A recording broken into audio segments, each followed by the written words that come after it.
Early EP1, when you start a chapter in Magic Treehouse, I tend to like to start with vocabulary, just because it covers not only the vocabulary of the book, but the song also.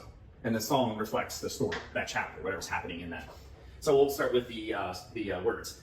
In first semester EP1, I like to start with the cards on the board, like this, and I walk them through the words and what they mean and do that. We still have some fun with it. I asked them to try to say the words and try to read, because they're just coming out of CC2. Okay, so this is a fun thing to do, because a lot of them they will mess up, like this one here. Below is actually what I get for this one, yeah. Below, below, it's fun. Okay, and then they'll all be trying. Once a few kids start and we start laughing, they'll all start trying, which is great, because it brings them in the right attitude and they just want to keep going. And then, eventually we'll get through it and we'll tell them it's below and everything. Say, bellow! It's bellow! Everybody say bellow! Bellow. Slip it in my damn head. And then we'll ask you, what do you think bellow means? I almost said it again. What do you think bellow means? And I'll make them look at the picture and try to come up with their meaning. All right, just keeps them engaged and we have a lot of fun. It gets them thinking critically and having it. So they'll look over here, and most likely with this kind of picture, they figure it out pretty quick. Some of the kids, I remember they said, Rex said that the boost was shot. Because the boom. He was there going, Hunter shot it, boom! I was like, no, that's not bellow. All right, so we'll finally explain. No, bellow is a deep, loud sound that an animal makes. Be really loud in the classroom. You don't have to be as loud as me, it's fine. Kids are used to it. So we'll go through it like that, and we'll have fun with it, and we'll go on to the next word. All right, what do you think this word is? Chew. Yeah, most of you, this is a pretty easy one. They'll get this one. If they know CH and EW, if the teacher did it right in CC, then they'll know this. This is really easy to match up, right? And then from the picture, what do you think chew means? What is chew? Bite something. Yeah, to bite, right? To keep biting, chewing. All right, and that's what we'll do. We'll go through all vocabulary like that. When we go through all the vocabulary like this, then I'll have them take out their Chromebooks. We have our New World English space, where they can look at flashcards as well as the vocabulary lists, where they can touch it and reveal it like that. The reason I ask them to do that is I have them partner up with someone later and they test each other. I'm trying to build the kids to be more self-sufficient. All right, they should be able to do this kind of stuff on their own. They should be able to take charge and study. Once you build this habit, it works great. Those kids will latch on to people, they'll test each other, and they'll get so good at it.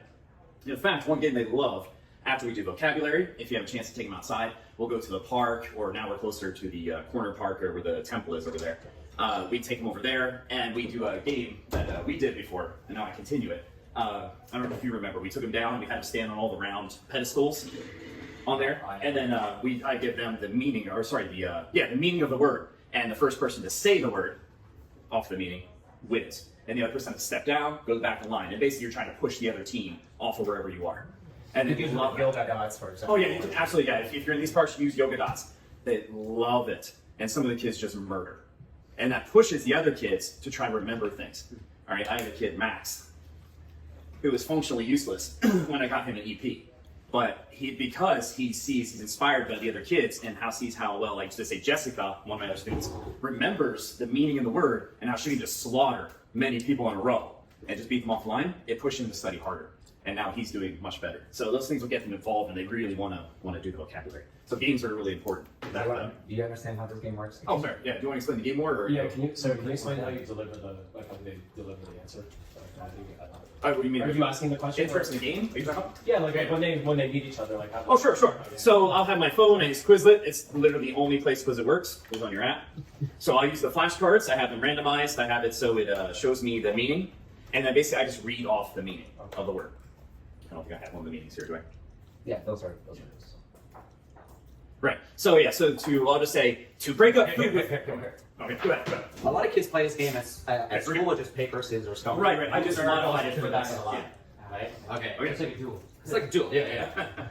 All right. Hopefully has one. Cheat.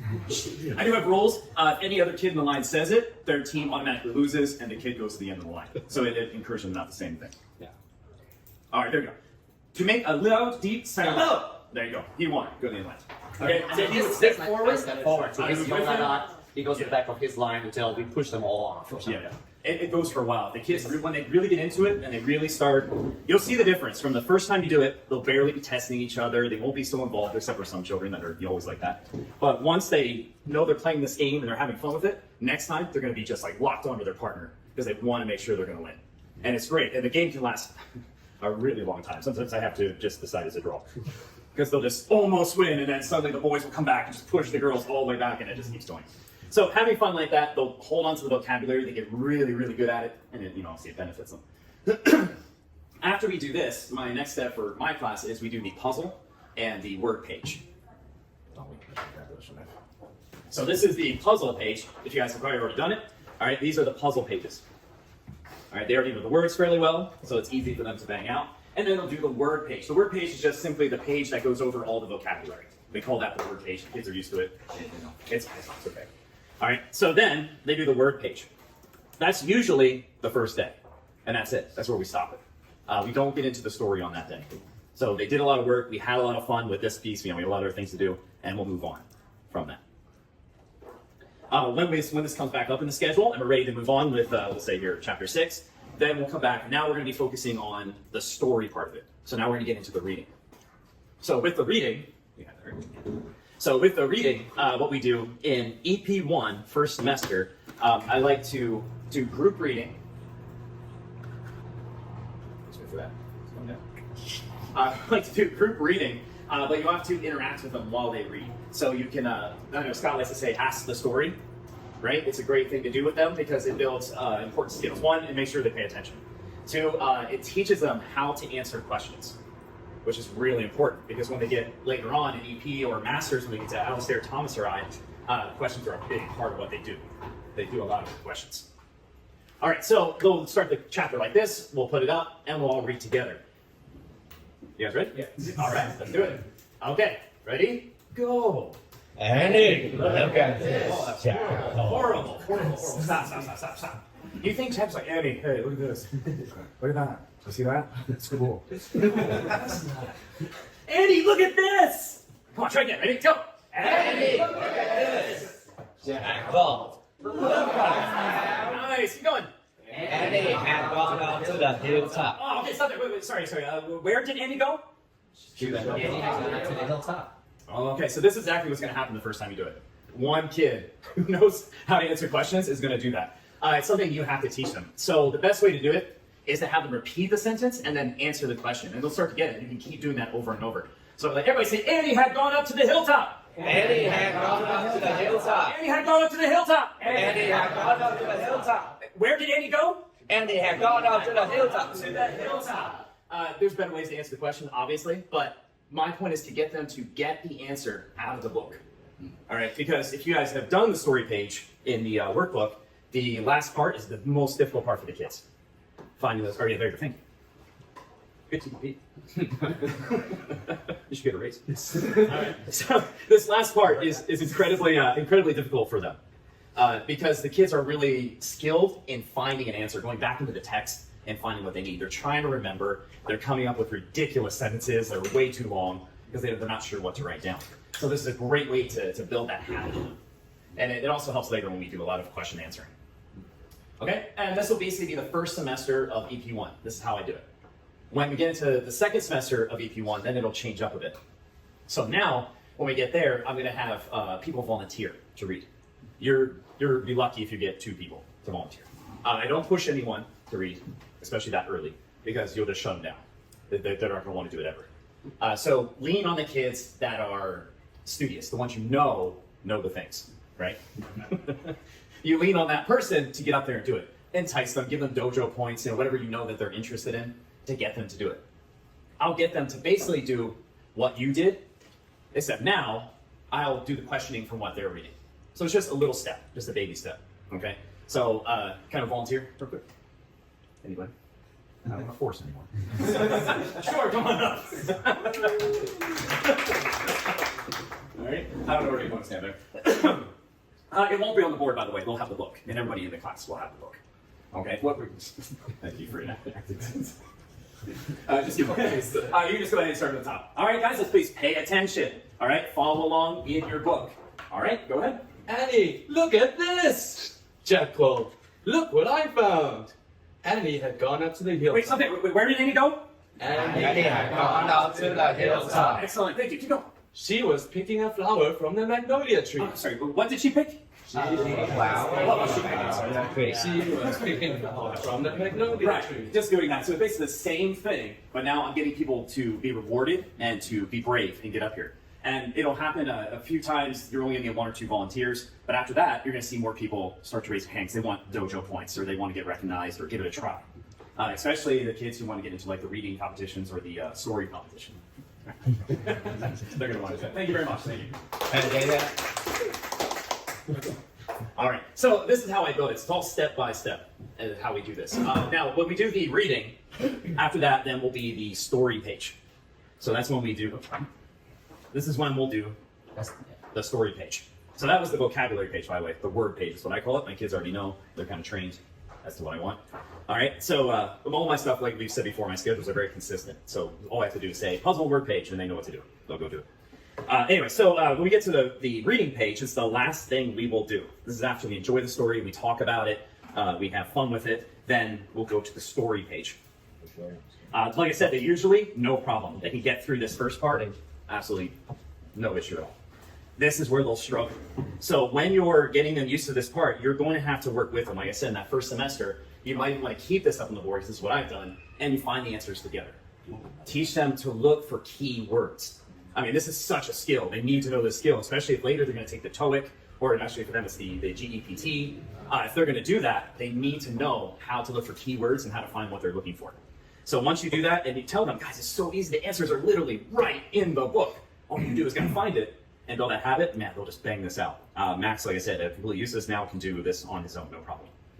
Before, he'd always have to cheat or he'd just sit there messing around. Now I look at him and he's just there finishing stuff, looking through the book on his own, which is a huge leap for him. That's grade 5. Yeah. Oh, yeah. So by the way, that's grade 5. By the time they're on their own and doing their thing. But I'm just showing you the potential of it. It'll build the right habits in them, and now they can do these things and have that skill. All right. So once you do that, in the second semester, you can start letting them do things on their own. You can tell them, you can do number 1 with them, number 2, and then say, okay, guys, do number 3 on your own. Go ahead, take your book, try to find it. All right. Or you can even do it as a group. All right, who can find? Let's do one of these. What Andy gives to the Anasaurus. So they tell them, look for Anasaurus. All right, it's going to be in there. They're going to find the word. They're going to look for it, and then they'll be able to find what happened. Yeah, I know. This will take a while, guys. What I'll do is I'll scan, Magnolia flower. and through the power of many eyes, someone will find it. Usually before I find it. Someone will find it. Someone. Yeah. Keep going. What's the question? Just look for Should give you Anasaurus. an As right now, Anasaurus. your only goal is to look for that. Okay, that's it. Oh, right there. Oh, where do we find it? Where? Anyhow, never heard of Magnolia Flower. It's not an Anasaurus. Anasaurus. But it does say dinosaur. But it does say that. In fact, I think that is exactly what she gave. Yeah, that is exactly it. That is exactly it. So basically what they would do is probably up a little further or something like that. They will find that dinosaur's name, and then we'll look for the information. I think that in the story they don't know it. Jack has to look through the book. There. Oh, that's right. Yes, there's the dinosaurs. Right, there you go. Yeah, so obviously, at the time, I would have already read the book. I'll remember. We'll go back and do that stuff. You'll have to guys, you got to read, though. You got to read the book so you know what to do. Yeah. For me, my memory's so bad, every time I read it, it's like a new adventure. Actually, I always have to go back and read. All right, so anyway, that's how you build that skill, help them through it, then they're going to end up being able to do it on their own. And that's always what you're doing, right? You're trying to build to go somewhere. Try to get them to a certain skill level where they can function on their own. They don't always need a teacher. All right, so that's basically what will happen through EP. Obviously, when EP2 comes, I'll make it a little harder on them. Once we get to EP2, the vocab on the board will basically disappear. I want them to start with the Chromebook first. I want them to teach each other. I want them to raise their hands and ask, Teacher Adam, how do I say this? How do I pronounce this? So I can work with them and go through the pronunciation. All right, I want them to now seek out the information. All right, not just wait to be fed. Because then you get kids who get nervous and they don't ever say anything. And then you miss them and come back halfway through when everybody's almost finished and you have like Max before with only number 2 because he didn't know anything. He was too scared to ask. So as we do that, they learn to test each other. They already know the games we play, so they're getting ready for that. So that energy is still there. Then we move on to the word page, the puzzle page. They can start to do this on their own. This is easy stuff for them. Okay, I still encourage them to ask. It's not a test. I always reiterate that. It's never a test. They can ask me whenever they need. So they'll always come up if they're having trouble with this part, which can be quite difficult sometimes to them. They'll still come up and ask. And I'll get to explain these things. If I think it's a really important question to ask, I'll stop everybody and explain to everybody what's going on and give them the answer, or help them reach the answer. I never get the answer. And then we just kind of move on from there. That's pretty much where they'll peak at for EP2. That's about as hard as it will get. The reading pretty much stays the same. We'll still have through EP2, we'll still have people volunteering, because I just want to build that habit. Because I want them to sign up for the reading competitions and the speech competitions and things like that. So they'll keep doing that all the way through EP2, and that's basically how Magic Treehouse will run. I probably glossed over it. If you guys have any questions at all about what I do, or anything you think I might have skipped. I think I forgot about the song. Oh, the song! I did forget about the song. Thank you very much. Thank you for waiting to the end to remind me. The song. Okay, so the song is easy when I get there. I mean, I've never had much trouble with the song at all. There we go. So I've never had much trouble with this. Basically, with the song, it's just about having fun and getting them into it. So with the song, what I like to do is we'll just listen to it, get into it a little bit. We'll listen to it a few times. We'll attempt to sing it. But what really gets the kids into it is challenges. So I'll give them limits and I'll say, all right, guys, I'm letting you practice this today. I'll look at the song 3 times. Only 3 times. After that, I give you a chance to sing it on your own. With the words first. You sing it on your own. If you get it, great. We did the song. If not, then we practice 6 times. Then I'll let you do it. You fail again, 12 times. I double and double and double. The highest they ever got was 12. They learned from that one. And really, after that, it was one round of practice, and man, everybody was on it. And we have like that. Then during the practice too, I'll have fun with them. I'll speed it up. Use the YouTube function to increase the speed, 1 step at a time. Because they'll just keep practicing it over and over again without ever realizing they're practicing it. And that 3 times is actually like 5 or 6 by the time we get to it. And then by the time you're really ready to practice or to test them to sing it, man, they'll just go full on. It sounds great. Everybody's singing beautifully because they're happy and really into it. Again, I think everything comes down to just having fun with them, right? Finding a way to make it a challenge or grab their attention. If you just sit down and ask them to do this, you're going to get minimum effort and pretty poor result overall. When do you usually do the song after the vocabulary? After vocabulary. Yeah, because I like them to learn the words because, again, it's all mixed together now. So all these words were in the vocabulary. Mm-hmm. Yeah. So we'll do that after. Any questions about EP? Any problems you've had? Maybe something I've missed that maybe I can help you with? Maybe what? You practice with them 12 times. So during those time, how do you make them feel not so you can? It's because they don't get like annoyed by it because it's funny. They find it funny that they screwed up and now it's another round of this. Okay. And it's just like the kids once they do fail. Let's say again we're just gonna pick on Max. Let's say Max wasn't singing or something and I failed them. They'll be But when we start practicing again, man, those kids are blasting it out because they do not want to screw it up. Okay. And they really get into it. I suppose if you see your kids are, they really aren't attaching to that method, obviously abandon it immediately. Mm-hmm. Abandon it immediately. Don't push through because you're just going to wreck your class and your mood. My kids they grab onto it and they do it and everybody's loud and we have a really good time with it. But again, it depends on your kids. If anything doesn't work, don't be afraid to just abandon it immediately. Just cut it off. Have some fun. Do something else. Give them a break. Walk away. Do something else and come back. I get them to write the green words down with the pictures. So that's just practicing spelling and identifying the areas. So they write them right in below. Oh yeah, that's one way you do. Yeah. Do you read the whole chapter in one go? It depends on them. It really depends on them. If we can get the chapters aren't very long. If we can get through it, that's fine. If I see they're following along and they're doing the questions with me and everything interactively, then we'll just keep going. But there are times, I just stopped it. I can see a couple of kids in the back are kind of like drifting off, and I don't want to sit there yelling at them and grilling them about following along. I know I'm losing them, so you just stop. Okay, we'll stop here for today. Then next time you pick it up, review with them. Hey, what happened last time? Give out major points so who can remember what happened last time you picked up. But most of the time, I would say, we get through the whole chapter. I work with Thomas's idea of competition. Competition in the classes makes a difference. So if you want to watch them there, my folder, we do competition videos. The kids felt about Oh, yeah? every kid's week. Nice, nice. What's your institution? Tell them how that works. You have 2 EP classes usually, not Tally, for example. But I would pick my 2 classes against each other. Okay, so I can practice for 2 weeks the chapter, and the last day of those 2 weeks, I would record them in the video as well. And the video will go up on Class Dojo later. But I would let someone like Jake, right, some more musically inclined people listen to it, and they would blindly pick one of the classes. I never know. I would always mix which class I let him listen to first or something like that, and then they would, just get bragging rights. Be on the whiteboard would be the score. Okay, what was the Aces versus the Woodstock class? Yeah, they do like competition. So in my class, it's with the meaning and the word, that game, fighting each other, get a platform, because the winner actually gets control of games for the month.